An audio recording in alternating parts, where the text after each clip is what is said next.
আজকে এমন একটি কাজ করলাম যা কখনোই ভাবতে পারিনি। ভিডিওটা অবশ্যই শেষ পর্যন্ত দেখবেন। তো কাজটা করার আগে যন্ত্রপাতিগুলো আগে রেডি করে নিতে হবে।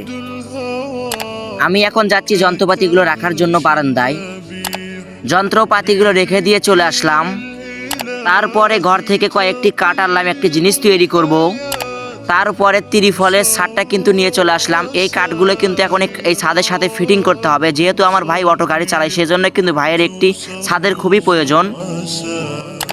তারপরে পকেট থেকে নাটগুলো বের করতেছি, যার মাধ্যমে আমি চালটা ফিটিং করব। তো তারপরে কিন্তু ভালো করে সোজা করে কাজটা এগিয়ে নিচ্ছি। এখন কিন্তু কাঠটা ফিটিং করে লাগাতে হবে, না হলে কিন্তু আবার খারাপ দেখা যাবে। তো তারপরে কিন্তু আমি কাজগুলো একটু দ্রুত করার চেষ্টা করতেছি, যাতে কাজগুলো অনেক সম্পূর্ণ করতে পারি তাড়াতাড়ি। এক পাশের কাঠগুলো কিন্তু ফিটিং করা শেষ। এখন কিন্তু আমি অন্য পাশে ধরলাম কাঠগুলো ফিটিং করার জন্য। আর আপনি আমার ভিডিও কোথা থেকে দেখতেছেন অবশ্যই একটা কমেন্ট করে যাবেন, যাতে আমি ভিডিও বানাতে উৎসাহ পাই। আমার এই কাজটা কিন্তু করা প্রায় সম্পূর্ণ হয়ে গেছে। আর কিন্তু এই দুইটা নাট বাকি, তাহলে কিন্তু আমার কাজটা পুরো সম্পূর্ণ হয়ে যাবে। যে কোনো কাজ কিন্তু ধীরে সুস্থিরে করবেন, তাহলে কিন্তু কাজটা ভালো সম্পন্ন হবে।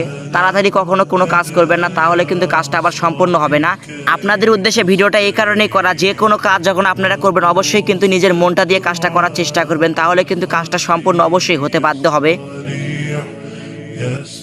আমার কাজটা করা শেষ। তো আজকের ভিডিওটা এই পর্যন্তই। সবাই অবশ্যই পেজটাকে ফলো দিয়ে রাখবেন, যাতে নতুন নতুন ভিডিও আপলোড করতে পারি।